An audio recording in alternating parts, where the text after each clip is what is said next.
Most people think a fearful avoidant is somebody who doesn't want love.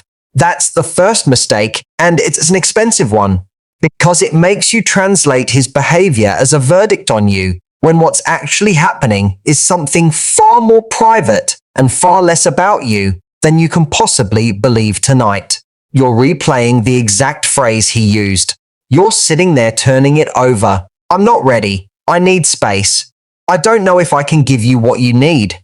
And you're trying to decide whether you misunderstood, whether you moved too fast, whether there was a version of you that could have said the perfect thing and held him in place. There wasn't. I need you to hear that, because everything that follows depends on it. There was no sentence, no timing, no gentler version of you that was ever going to keep a man who runs from closeness the way a body runs from fire. Let me tell you what you're actually dealing with, because the phrase gets thrown around without ever being explained. A fearful avoidant is a man whose attachment system reads closeness as a threat. Somewhere in his history, a parent who loved him and then vanished, a childhood spent walking on eggshells, a first love who left without warning.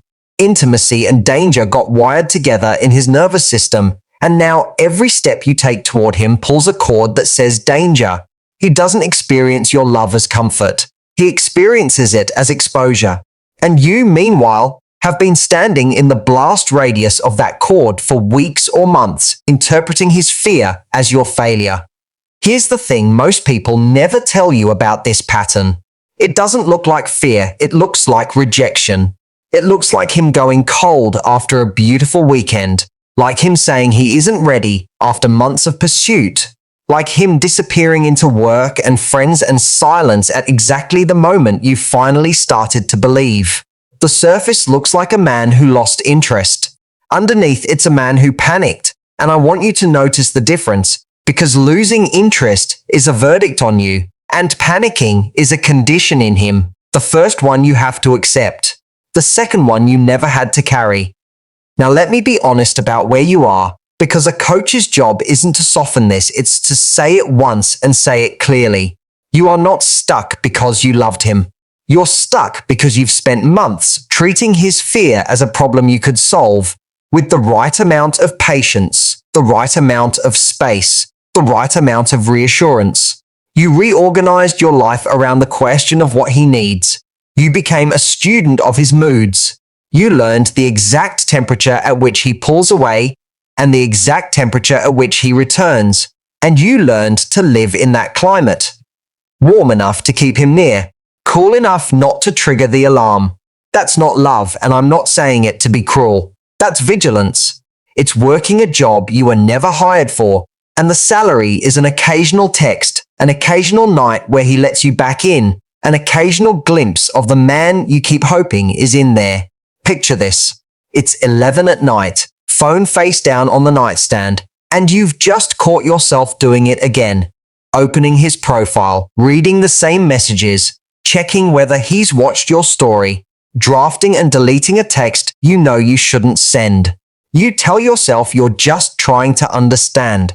But here's what's actually happening underneath all of that.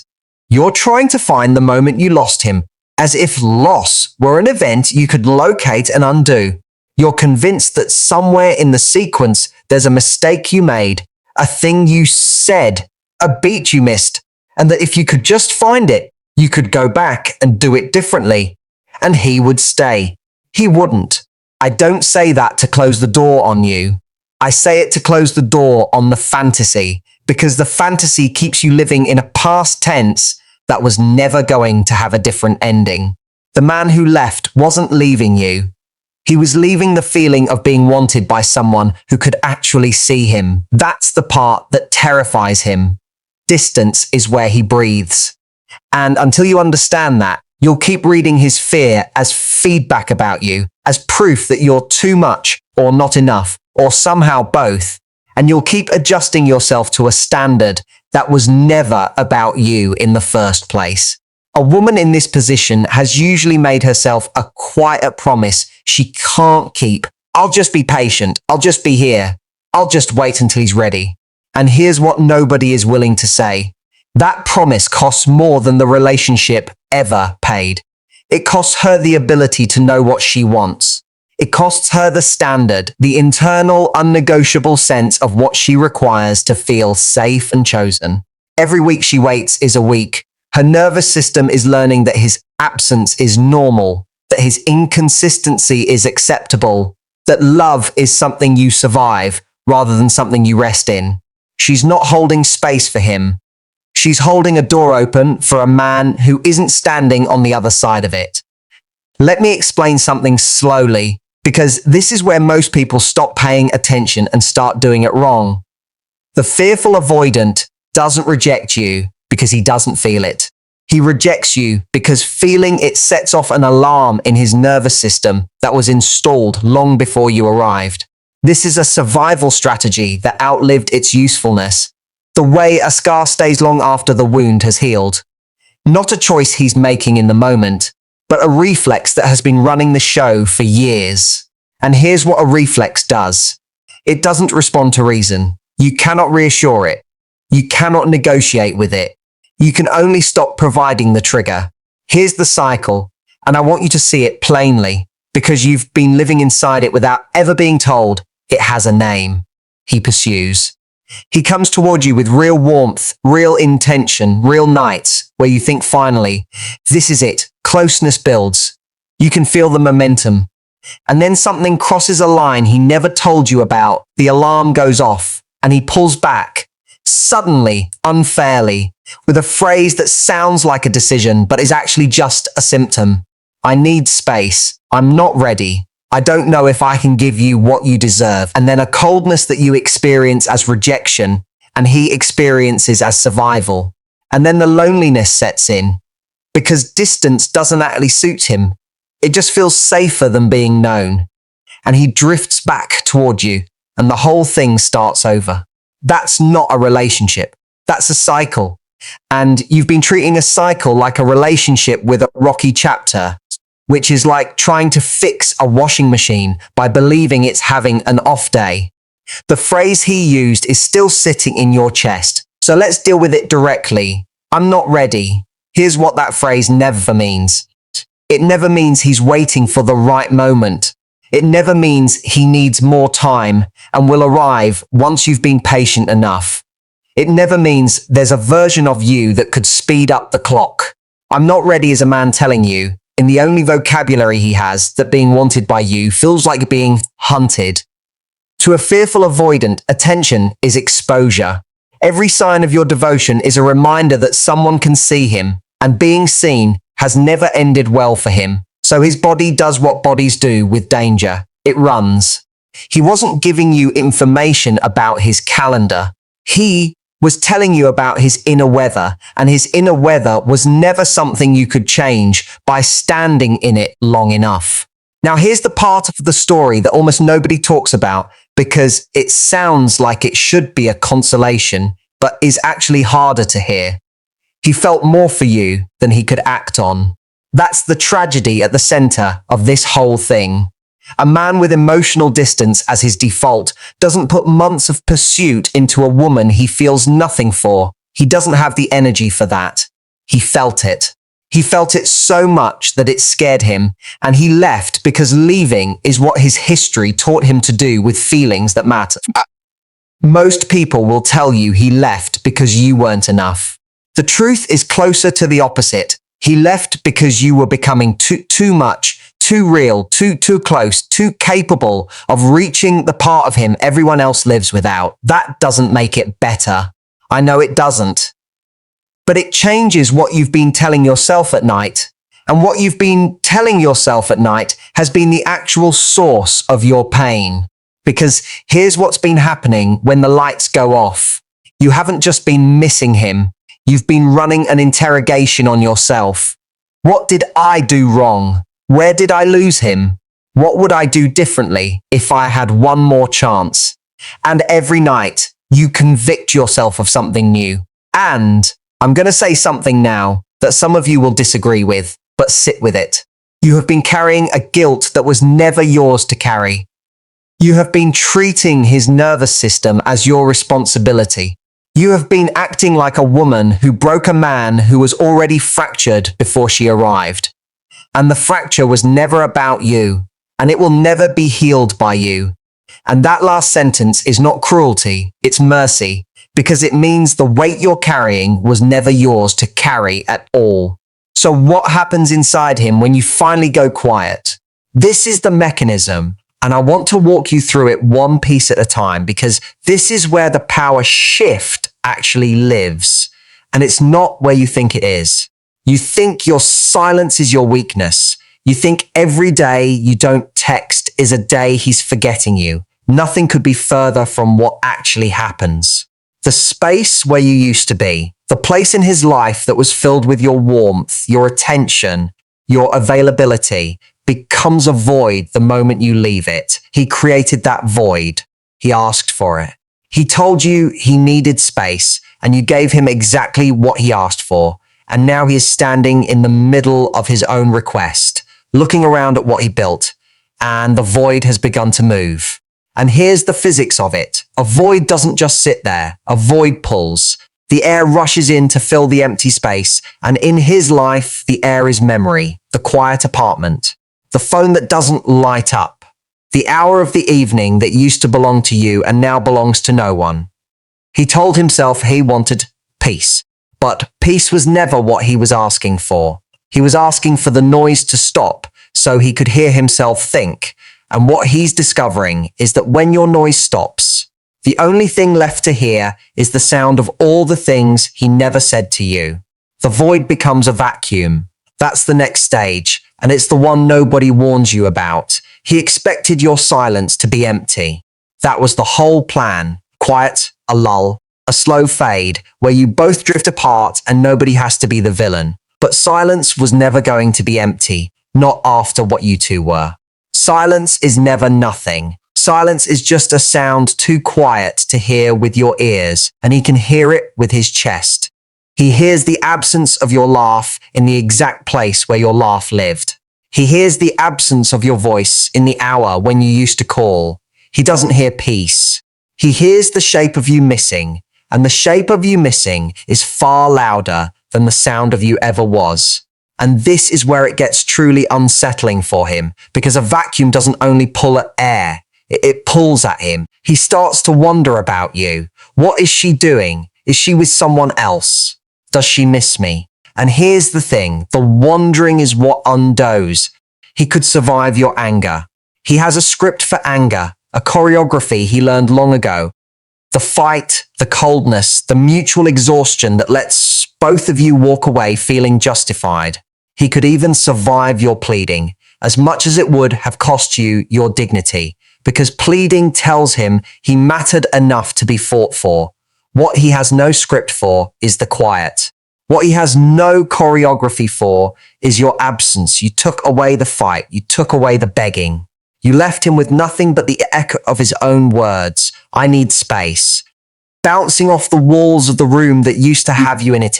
The echo becomes a weight. That's the next stage. And this is where most women make their fatal mistake. The weight of what he did lands on him the way regret always lands, a pound a day, until one morning he's carrying something he can't put down. And in that moment, his hand reaches for his phone. That's the moment you have to be ready for, because the fearful avoidant doesn't stay gone. He returns, not because he's healed, not because he's ready, but because the weight got too heavy, and you are the only place he has ever known how to put it down. He texts, he calls. He says he's been thinking about you, and he means it, and that's the trap, because he means it for exactly as long as it takes the weight to lift. Then the fear comes back, and the cycle starts again, and you are right back in the washing machine. This is why I need you to hear the next part slowly, because everything hinges on it. He didn't expect you to be gone this long. He expected you to be there, close enough to feel, far enough not to claim. He expected you to wait in his orbit, patient and warm, a certainty he could return to when the loneliness got loud. He didn't expect you to actually leave. He didn't expect the silence to hold. He didn't expect the night to arrive when his phone stayed dark, his bed stayed empty.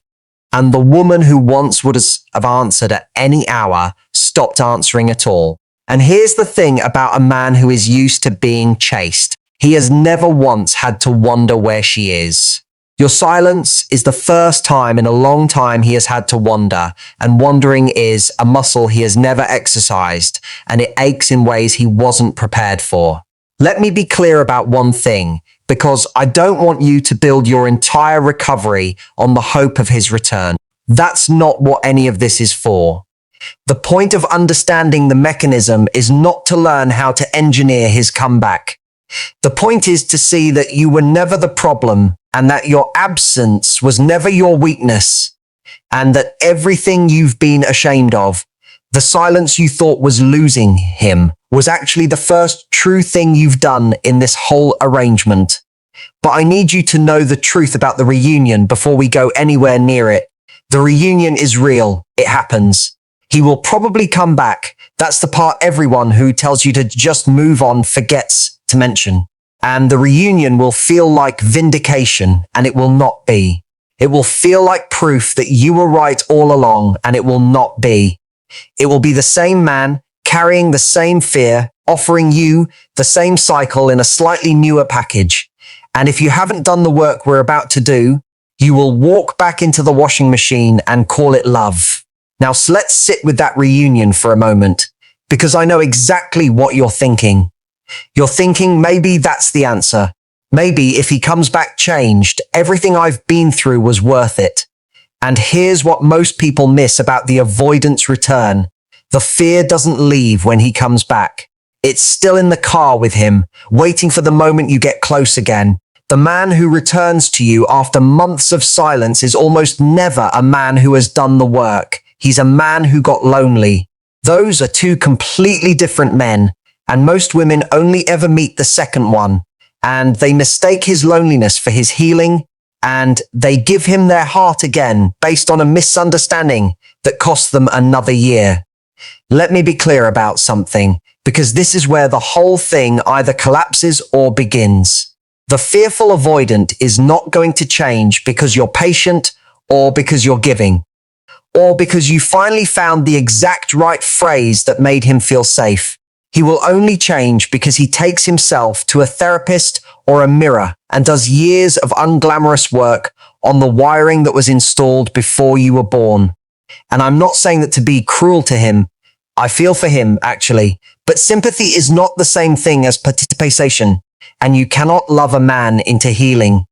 The only person who can disarm that alarm is the man standing in front of it, and he has to want to, and wanting to is a decision, not a feeling. And a decision is something he has never once demonstrated to you. He's already taught you how this ends, not with words, but with behavior. And behavior is the only language he actually speaks. He taught you that closeness is followed by disappearance, that the beautiful moments are the setup for the withdrawal. And now you're hoping he'll come back, when the version of him that could come back and stay is a version that doesn't exist yet. You're not waiting for him. You're waiting for a man who lives on the other side of years of work you can't do for him. And that's not patience. That's a holding pattern. And a holding pattern is not a life. I want to walk you through what's actually happening underneath all of this, because I think you already suspect it, and it's the thing you're most afraid to admit. You don't miss him. You miss the version of him that existed in the good weeks. The one who pursued you, who showed up, who made you feel chosen, and he was real in those weeks. That wasn't performance. But here's the thing about the avoidance warmth. It's real, and it's also temporary because it only survives until the closeness activates the alarm. You fell in love with a man at his most open, and you've spent the months since trying to buy back a version of him that his own nervous system will not let him sustain. That's like falling in love with a sunrise and then trying to live inside it. The sunrise is real. It's also gone by noon. And the man at noon is not failing you. He's being exactly who his history made him. And now I'm going to tell you the hardest part of all of this. The silence that is saving you right now is the same silence that is slowly destroying him. And the difference is where each of you stands in it. For him, your absence is a mirror. It shows him what he does. It shows him the pattern, the repeated story of a man who reaches for love and then burns it down because love frightens him. A mirror is a mercy if you're willing to look into it, and a torture if you're not. He may spend months refusing to look, filling the space with work, with distraction, with other women's attention. But the mirror doesn't go anywhere just because he won't look. And one day, next month, next year, a random Tuesday when the distraction fails, he's going to look at it, and what he sees is going to be between him and the life he has to live with. You won't be there for it. That's the point. But what about you? Standing on the other side of that same silence. Because here's what they never tell to you about the woman who stops chasing. The silence isn't just for him, it's for you. And the first weeks of it will be the hardest thing you've done in a long time. Because your nervous system has been trained to check, trained to wait, trained to measure your self-worth by whether he shows up. You'll feel the pull. That's not weakness, that's withdrawal. Every time your thumb hovers over his name, every time you catch yourself reading old conversations in the middle of the night, you're experiencing a body screaming for a drug that was never good for it. And the craving is not evidence that he was right for you. The craving is evidence that you were hooked. The body hooks onto intermittency, onto the rare high of the good weeks, and the crushing low of the withdrawal. That's not love's signature. That's chemistry's signature. And you break a chemical habit the same way you break any habit. You stop dosing, you survive the withdrawal, and you wait for the system to recalibrate. It will. But you have to be willing to be uncomfortable first. And most people are not. Most people would rather have the familiar pain of the cycle than the unfamiliar silence of their own life. That's the real fork in the road, and it's the one you're standing at tonight. So let me say the thing this whole conversation has been moving toward, and I want you to hold it, because it's the sentence that's going to carry you through the next several months. He didn't expect you to go quiet. He expected you to stay in orbit, close enough to be a comfort, far enough to be a convenience, available enough that he never had to wander. He didn't expect you to stop performing the role he assigned you. And the day he realizes you're truly not coming back to that role is the day the dynamic shifts forever. Not because of a strategy designed to lure him, but because you have finally stopped living inside his narrative and started living inside your own. And here's what that does. It changes the equation at the deepest level, because nothing wakes a man up like the quiet certainty of a woman who has stopped waiting. You're not doing it for him. You're doing it because the cost of waiting finally exceeded the value of the hope. And that's a calculation he can feel but can't argue with. Now, I want to address the thing you're probably doing while you listen to this. You're still holding the door slightly open. You tell yourself you're moving on, and then you leave a little crack. You don't block him. You don't delete the thread. You don't tell your friends the truth about how often you check. And I'm going to say something, and some of you will disagree, but you already know it's true. A half-open door is not a boundary. It's a hope dressed up as a boundary. And hope is not the problem. Hope is beautiful. The problem is that hope, aimed at a man who has never once given you a reason to sustain it, becomes a form of self-abandonment. You're not hoping. You're doing time. You're serving a sentence in a holding cell of your own construction. And the key is in your hand. And you won't use it because the cell still has his ghost in it, and the ghost is warm, and the ghost doesn't frighten you the way the empty hallway does. And here's the question you have to ask yourself at the bottom of it all, the one that separates the women who recover from the women who keep getting rehired for the same job. Which do you want more, his return or your restoration? Because those are two different projects, and they point in two different directions. And you can't walk both paths at once. If you build your recovery on the hope of his return, every day he stays silent is a day you fail. And your sense of yourself will rise and fall with a man who has already shown you he can't be trusted to hold it steady. But if you build your recovery on your own restoration, the slow, unglamorous, inch-by-inch work of becoming a woman who no longer needs him to feel whole, then his return becomes irrelevant. not painful, just irrelevant. And I need you to notice something about that word, because it's the destination of everything we're doing here. Not hatred, not bitterness, not a scorched earth ending. Just the quiet, boring, magnificent state of a woman who has other things to do with her life than wonder what he's doing tonight. Think about it like this, because I've watched this happen 1,000 times and I want to give you the honest mechanics of it. You remember the volleyball under the water. You push it down with your hand and it stays down only as long as you keep pushing. The second you release it, it doesn't sink. It rises fast to the surface and it sits there in full view, and there's nothing anyone has to do to make that happen. Chasing is the hand on the ball. Every text you don't send, every story you don't watch, every urge to explain yourself that you swallow and let dissolve, that's you taking your hand off the ball. And here's what most people get wrong. They think releasing the ball means giving up on him.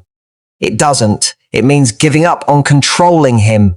And the moment you stop pushing, something changes in the physics of the whole situation.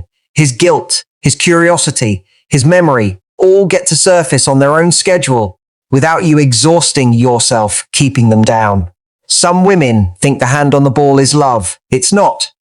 It's management. And you've been the manager of a man who never asked you to run his department.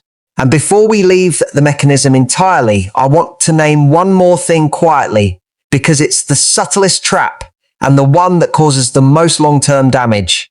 It's the narrative you've built around your history with him. The story you replay at night, with you at the center of it as the one who failed. She wasn't enough. She pushed too hard.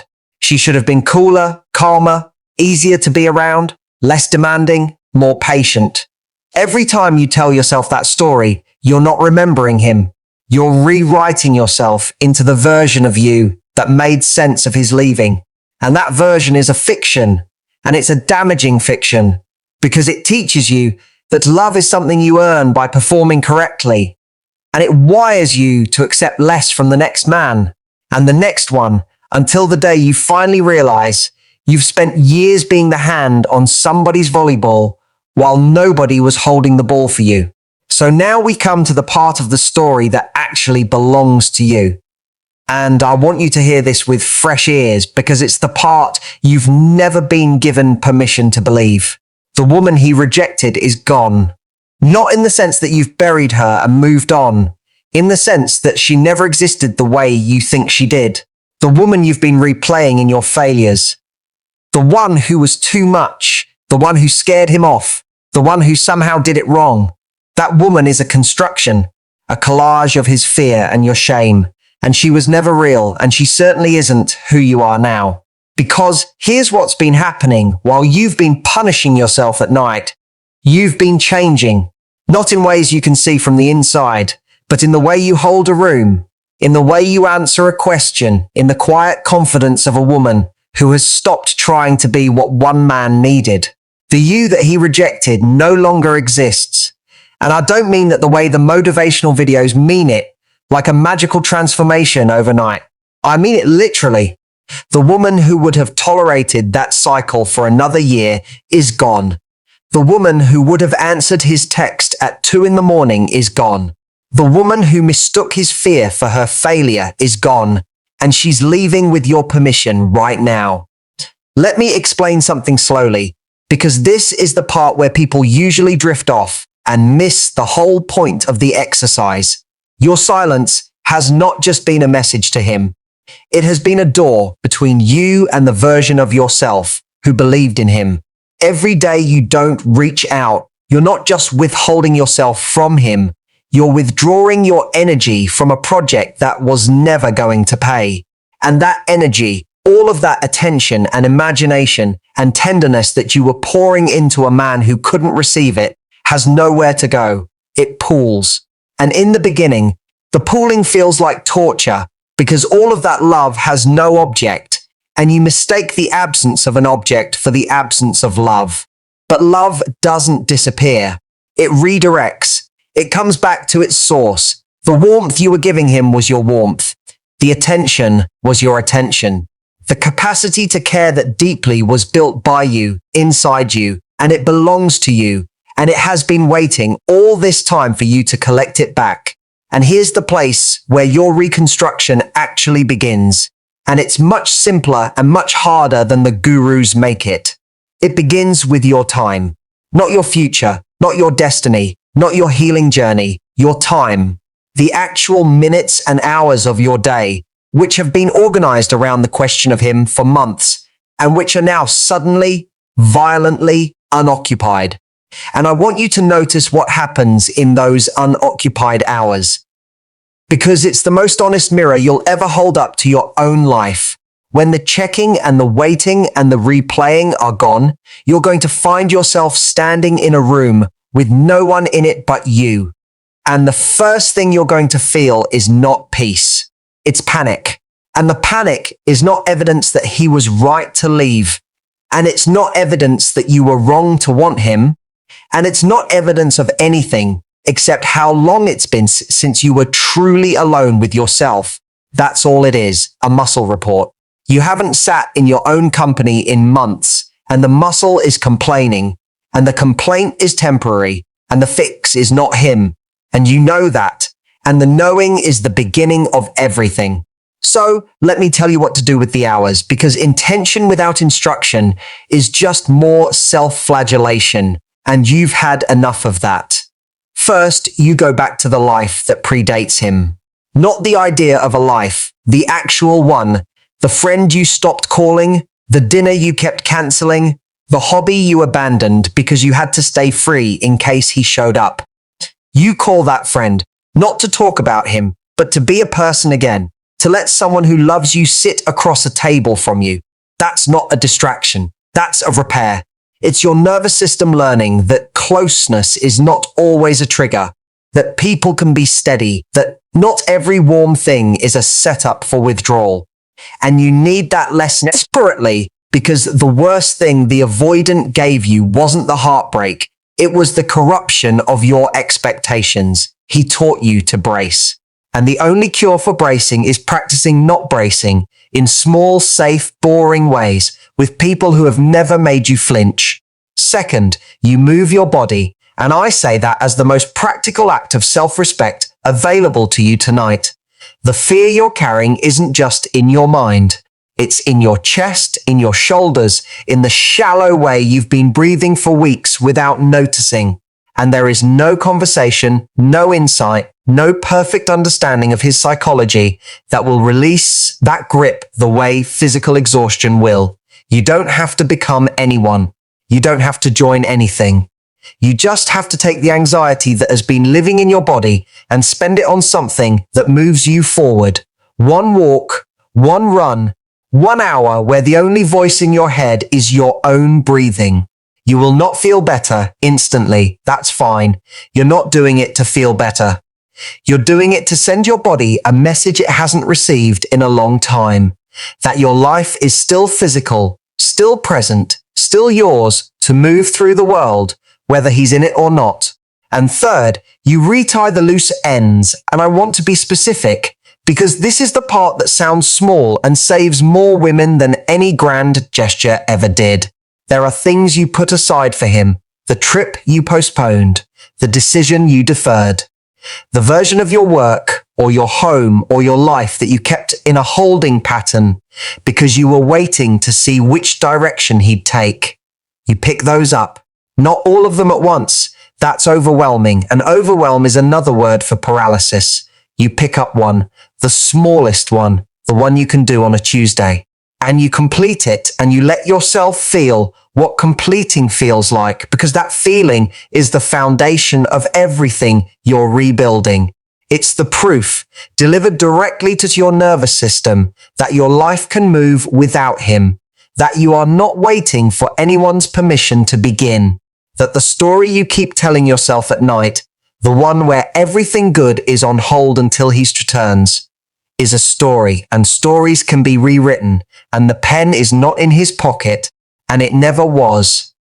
And here's what most people miss about this phase of the work, and I want you to hear it because it's the difference between surviving this and being transformed by it. He didn't expect you to rebuild. He expected you to wait. He expected the apartment to stay still, the life to stay frozen, the world to hold its breath out of respect for his indecision, and he expected to find you exactly where he left you, in the exact same shape, holding the exact same hope, if he ever decided to come back and pick it up. And here's the thing, he will come back to that spot one day, and you will not be in it. And when he discovers that the woman who used to orbit him has become the center of her own solar system, he won't understand it, and he'll call it a mystery, and he'll want to solve it, because mystery is the one thing he has never once figured out how to run from.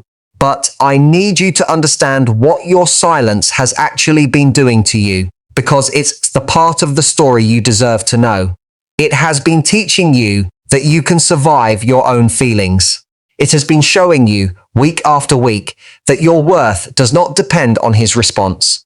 It has been returning to you, one quiet day at a time, the single most valuable thing he could never give you and never take away. The knowledge that you are the one who gets to decide what happens next. You are becoming someone he cannot hurt the way he hurt you. Not because you're hardened, not because you've armored yourself against love. That's another prison, and I don't want that for you either. You're becoming someone who can hurt and not be destroyed by it. Someone who can feel the ache and still get out of bed. Someone who can want a man and not need him to come back in order to be whole. That's not numbness, that's the opposite of numbness. Numbness is what you were doing when you were tolerating the cycle. This is presence. This is the full, awake, alive experience of being a woman who has walked through the worst of it and found that she's still standing, still breathing, still capable of warmth, and that the warmth, astonishingly, is still hers to give to whoever proves able to hold it. And I want you to notice the weight of that sentence, because it's the whole thesis of everything we've been walking through. Your silence after rejection isn't weakness. It's the loudest boundary you can set. It's not anger wearing a disguise. It's not manipulation pretending to be maturity. It's the simple, radical act of a woman who has finally understood that her availability is a gift, not a default, and that a man who cannot meet her halfway does not get to occupy the whole road. And when you truly feel that, down in the part of you that doesn't perform for anyone, something shifts in how you move through the world. You stop auditioning. You stop performing the role of easy and patient and endlessly understanding. You stop accepting the bare minimum and calling it progress. And the strange thing is, this is the part I can promise you because I have seen it happen in real women's lives, not in success stories online. The moment you stop auditioning is the moment the right men actually start showing up. Not because you played a game, because you became a woman who cannot be used, and men who are capable of real love feel safe around a woman who cannot be used, and men who are looking to take will feel it too, and filter themselves out, and save you the trouble of discovering who they were in year 2. So let me leave you with the practical shape of what the next season looks like, because I know that grand ideas are not enough at 11 o'clock at night, when the only thing in the room is the weight of an unanswered question. It looks like this. For the next 30 days, you take your hands off the wheel of his story completely. You don't check. You don't watch. You don't leave the door ajar in the hope that he'll walk through it and make the decision for you. You decide for yourself, and your decision is not about whether he comes back. It's about whether you're willing to live one full month without organizing your days around him. That's it. That's the whole assignment. 1 month where your phone is a tool you use for your own life, not a shrine you keep checking for signs of him. And in that month, you are allowed to grieve. I want to be clear about this because the women who recover fastest are never the ones who pretend they don't care.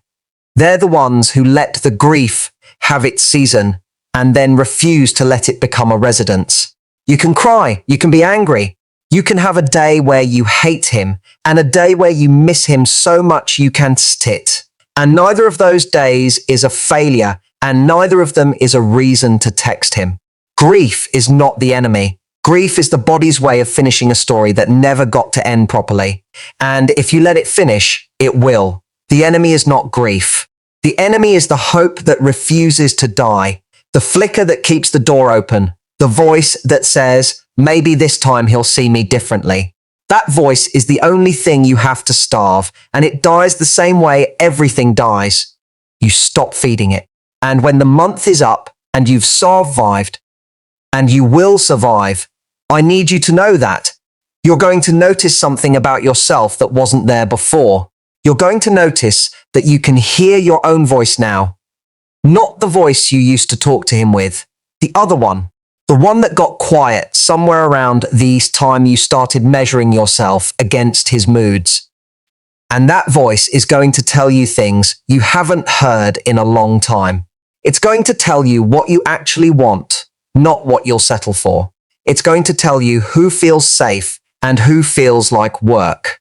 It's going to tell you, with a clarity you've been avoiding, that you deserve a love that doesn't require you to translate yourself into a smaller language so a man can understand you. And when you can hear that voice again, you'll know the work is real, because you won't need to look at him to know your own worth. You'll just know it the way you know your own name, without evidence, without proof, without anyone confirming it. And here's the last thing I want to leave with you. And it's the thing I wish someone had said to you in the beginning, before you gave so much of yourself to a man who couldn't receive it. You were never the problem. You weren't too much. You weren't too patient, or too giving, or too hopeful. You were a woman with a full heart, standing in front of a man with a closed one, and the collision was never going to produce the story you wrote for it, because he was never capable of writing it with you. That's not your failure. That's the fact of who he was. And the fact of who he was doesn't get to define the fact of who you're becoming. Your dignity was never in his keeping. It was in yours. It's still in yours. And it's waiting for you to pick it back up and carry it into a life that doesn't have his name on it. So here's the truth, said plainly, so you can take it to bed with you. He didn't lose you because he didn't love you. He lost you because he couldn't hold what you offered. And that's a loss he's going to carry in ways you'll never see, on nights you'll never know about, in the quiet of a life that keeps returning to the shape of you missing. And you are allowed to feel relief about that, and sadness, and everything in between. But you are not allowed to build your life on the waiting room floor. You've served your sentence. You've learned the lesson.